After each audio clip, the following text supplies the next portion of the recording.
یہ جو پہلے مسلمان تھے یہ ایسے ہی تھے، قریباً سارے ہی تھے۔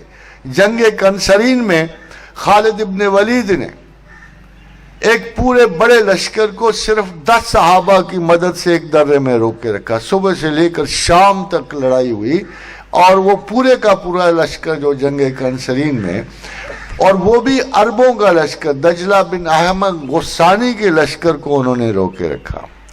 تو جب وہ روما کی طرف بڑھے، یرموک کی جنگ کے میدان کی طرف بڑھے، تو ان کو روما کے سلطنت کا سپہ سالار کا جو آرمینیا کا جنرل تھا اور بڑا ٹف مشہور تھا، بڑی جنگیں جیتے ہوا تھا، اس نے خالد کو ایک خط لکھا، اور اس خط میں اس نے لکھا کہ تم عرب لوگ سوسمار کھانے والے، گو کھانے والے، وہ پتہ ہے آپ کو یہ صحراؤں میں اور کچھ ملتا ہی نہیں تھا۔ آج کل بھی اگر آپ کو ڈسکوری پہ سروائیول کی فلمیں دیکھو تو وہاں آپ کو سروائیولسٹ کیا کھاتے نظر آتے ہیں، مینڈک کھاتے نظر آتے ہیں، کیڑے کھاتے نظر آتے ہیں۔ تو اس صحرا میں جہاں زندگی گزارنے کی کوئی رمق بھی نہیں ہوتی تھی، تو اعراب جو ہے نارملی مانگروز کا شکار کر کے اسے کھا لیتے تھے، جس کو دیکھ کے ہمارے بچے خوف کے مارے آدھے بے ہوش ہو جاتے ہیں، وہ ان کا شکار کر کے کھاتے تھے، مانگروز کا۔ تو اس نے، جس کو پرشین میں اور اس وقت کی زبان میں سوسمار کا لفظ کہتے تھے، تو اس نے پیغام دیا کہ تم یہ کیڑے مکوڑے کھانے والے، ننگے پیر پھرنے والے اجڑ گنوار عرب جو ہو، اتنی بڑی رومن امپائر کو، ایسٹرن رومن امپائر کو تم تباہ کرنے نکلے ہو، کو عقل کرو، تمہیں پیسے چاہیے نا، ہم دے دیتے ہیں، جتنا مال لو ہم دے دیتے ہیں، جتنی سہولت اور غلہ مانگو ہم دے دیتے ہیں۔ تو خالد بن ولید نے اس کا ایک جواب جو تاریخ میں محفوظ ہے، وہ بڑا عجیب سا جواب ہے۔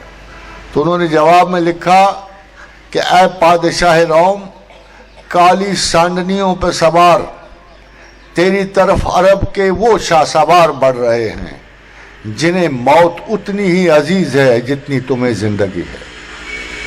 یہ ڈائلاگ ابھی تک تاریخ میں ہے، تو عرب تو ہوتے تھے ڈائلاگ والے نا، بڑا شاندار۔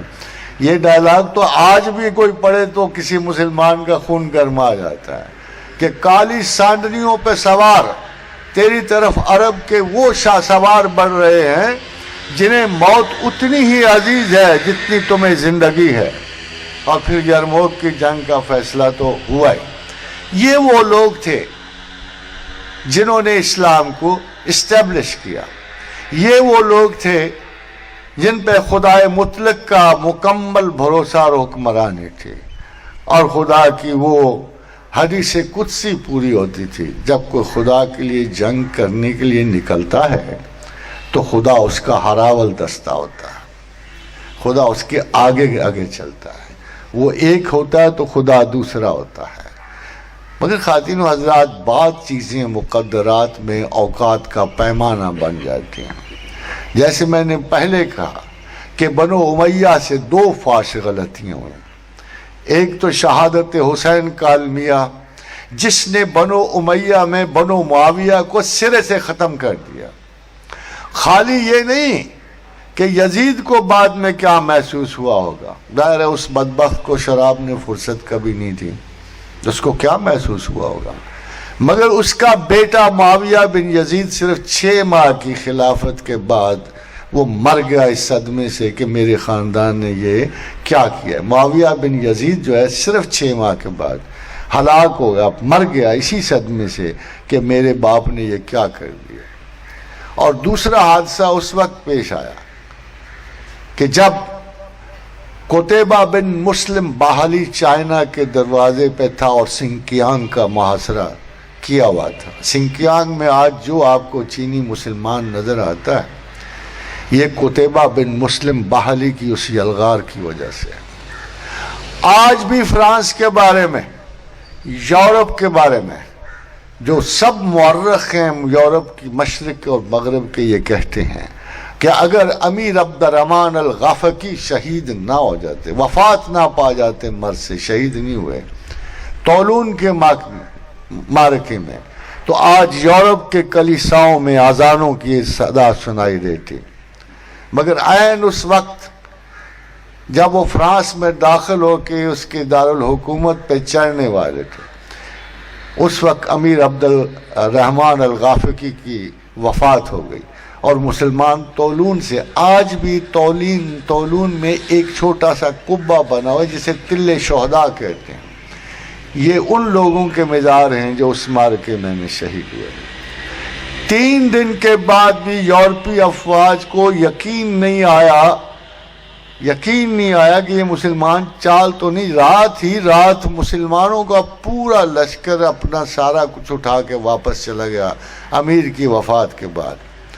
4 مرتبہ امیر طریف بن مالک لخمی نے، جسے کوہ برانس وہ کہتے تھے مگر آج کل اسے پیرینیز کہتے ہیں، 4 مرتبہ امیر طریف بن مالک لخمی نے پیرینیز کو عبور کر کے یورپ میں مار دھاڑ کی، مگر اور پھر تیسرا واقعہ تو آپ جانتے ہی ہو، محمد ابن قاسم جو ہے ڈیبل کو فتح کرتے ہوئے کہاں تک ہندوستان میں آ گھسے تھے۔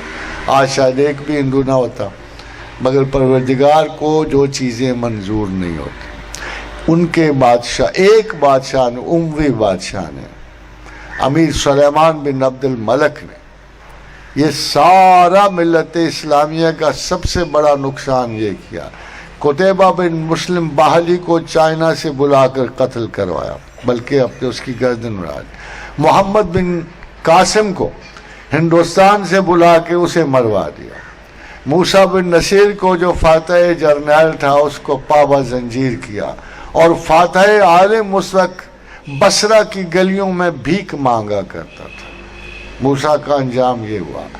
طارق بن زیاد نے اندلس فتح کر لیا تھا، امیر عبدالعزیز بن موسیٰ کو اس نے واپس بلوا کے سزا دی، اور یہ ایک دم سے جو اتنا بڑا فشار تھا مسلمانوں کا، اتنا بڑا پھیلاؤ تھا، اتنی طاقت سے جو وہ آگے بڑھ رہے تھے، دنیا کے ہر گوشہ تہذیب پر ان کے قدم جا رہے تھے، اس وقت امیر سلیمان کے زمانے میں یہ ساری پروگرس جو ہے رک گئی، ختم ہو گئی۔ مگر آپ انصاف قدرت دیکھیں، بنو امیہ کا ایک آدمی قتل ہوا، ایک آدمی، 2 بھائی آخر میں رہ گئے۔ دونوں بھائیوں میں دجلہ کے کنارے عباسی سپاہیوں نے ان کو روکا اور کہا واپس آ جاؤ، تمہیں کچھ نہیں کہا جائے گا۔ بڑے بھائی نے چھوٹے کو کہا کہ یہ جھوٹ بول رہے ہیں، تمہیں قتل کر دیں گے، میرے ساتھ آگے بڑھتے چلو۔ مگر چھوٹا بھائی فریب کھا گیا، وہ ساحل پہ آیا، اسے اس کے بڑے بھائی کی آنکھوں کے سامنے قتل کیا گیا۔ یہ جو بڑا بھائی تھا، خواتین و حضرات، اس سے اللہ کا سلوک دیکھو کہ یہ بربروں کی مدد سے یہ ہسپانیہ کی 800 برس کی مسلمان طاقت کا بانی بنا۔ اس کو امیر عبد الرحمن الداخل کہتے ہیں، یہ الداخل کے نام سے مشہور ہے، عبد الرحمن اس کا نام تھا۔ ہسپانیہ میں سب سے بڑی یعنی سلطنت جو 800 برس اسپین کی مملکت پہ مسلمانوں کا غلبہ رہا، عبد الرحمن الداخل اس کا بانی ہے۔ یہ واقعات کی عجیبیت ہے، ہم حیرانی سے سوچتے ہیں کہ کیا کوئی فرد واحد کس حد تک حکمت عالیہ پروردگار میں دخل دے سکتا ہے، اور خدا کو کیا مقصود ہوتا ہے۔ جہاں ایک شہزادہ اہل بیت کو بچا کر اس نے زمین پر اسلام کی برکات پھیلا دی، سیدنا امام زین العابدین کی شکل میں، وہاں ایک صحیح الفطرت اموی کو بچا کر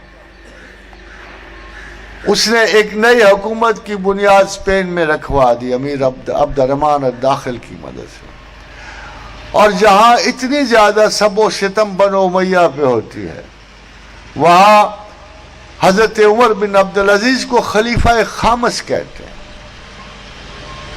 5واں خلیفہ کہتے ہیں عمر بن عبدالعزیز کو۔ تو افراد کے گناہ امتوں، خاندانوں اور قوموں کے گناہ نہیں ہوتے، اور تعصفات کی کوئی بنیاد نہیں ہوتی۔ یقین کسی بھی دل میں جگہ پا سکتا ہے۔ ایک دن کسی نے ابو جہل سے پوچھا، شریک بن اخنس نے پوچھا، کیا ابو جہل اے عمر بن ہشام تم جانتے تو ہو محمد سچے ہیں، پھر تم نے اتنا بکھیڑا کیوں ڈالا ہوا؟ جس کا لقب ابو جہل تھا. تو شریک بن اخنس اس کا دوست اور ساتھی تھا، اس نے کہا ابو جہل تم جانتے تو ہو کہ محمد سچے ہیں، میں بھی جانتا ہوں محمد سچے ہیں، تو پھر یہ اتنا الجھاوا کیوں ڈالا ہوا؟ اس نے کہا دیکھ بھائی میں جانتا ہوں اور تم بھی جانتے ہو کہ محمد سچے ہیں، مگر سکایا پہلے ہی بنو ہاشم کے پاس، یعنی پانی پلانے کے منصب، ہجایا پہلے ہی بنو ہاشم کے پاس، یعنی حج کے سارے انتظامات. پولیٹیکل پارلیز کا سسٹم جو ہے گفتگو اور بندوبست مدینہ پہلے ہی بنو ہاشم کے پاس. ارے بے وقوف اگر نبوت بھی ان کے پاس چلے گی تو باقی قریش کے پاس کیا بچے گا؟ یعنی جنگ مخالفت کی بنیاد وہی تمرد، وہی غرور، وہی قبیلوی عصبیت. اگر آپ غور کرو تو اس زمانے میں سب سے طویل ترین حکومت اسلام کی ہے. کوئی قوم 200 برس رہی، سلطنت روما کا زوال دیکھیے، اخامنشی خاندان کا زوال دیکھیے، فارس کے بخت نصر کی اولاد کا زوال، یہ وہ ہیں جو ساری دنیا کے حکمران رہے. پیریکلیس کی ڈیموکریسی یونان کی 35 برس نہیں چلی، اسپارٹا 19 برس نہیں چلا، مگر اسلام اپنی ابتدا سے لے کر 1707 میں بھی 1707 میں یعنی بر صغیر کا سب سے بڑا مسلمان بادشاہ محی الدین اورنگزیب محمد عالمگیر جو ہے اس کی وفات ہوئی. You can calculate the length of the government of the مسلمانس، کیونکہ مسلمان کی ایک خاندان کی حکومت نہیں رہی، فرد واحد کی حکومت نہیں رہی، اس لیے کہ کوئی ایک کمزور ہوا تو کسی دوسرے مسلمان نے آکسا دیا. حتیٰ کہ معرکہ عین جالوت کے بعد جہاں مغلوں کے ہاتھ پوری سلطنت اسلامیہ تباہ ہو چکی تھی، ایک دمشق رہتا تھا، اور دمشق میں امام ابن تیمیہ نے اور خواجہ ابوالحسن شاذلی نے، جہاں سارے گروہ ملے ہوئے تھے، اور سب سے بڑے فوجی جرنیل نے سلطان بیبرس نے، رکن الدین بیبرس نے مل کر ہمیشہ کے لیے مغلوں کو ایک خوف کی علامت بنا دیا. اور اس کے بعد منگول بڑی تیزی سے مسلمان ہونے شروع ہوئے، اور جب بڑی قوتیں عرب کی مغلوب ہوئیں تو اس کے بعد منگولوں نے اسلام کو سہارا دیا. منگول گرے تو ایشیائی ترکستان سے اٹھے ہوئے دو بڑے خاندان، ایک برلاس ترکوں نے ہندوستان میں حکومت، ایک طویل حکومت قائم کی، اور دوسرے سلطان ارطغرل کی اولاد نے ایشیا مائنر میں ایسی بڑی حکومت کی جو آج تک زندہ و قائم ہے، اور جس نے یورپ پر نہ صرف قبضہ رکھا، ہنگری، بوسنیا، یہ سارے انہی کے علاقے تھے. بوڈاپسٹ، ویانا، ان کے محاصرے کرنے والے عثمانی ترک آج بھی زندہ ہیں، اور آج بھی یورپ کے کنارے پہ ان کی اسی طرح حکومت قائم ہے. خادم و حضرات، کوئی اثر نیا نہیں ہوتا، زمانے عقیدوں سے زندہ ہوتے ہیں.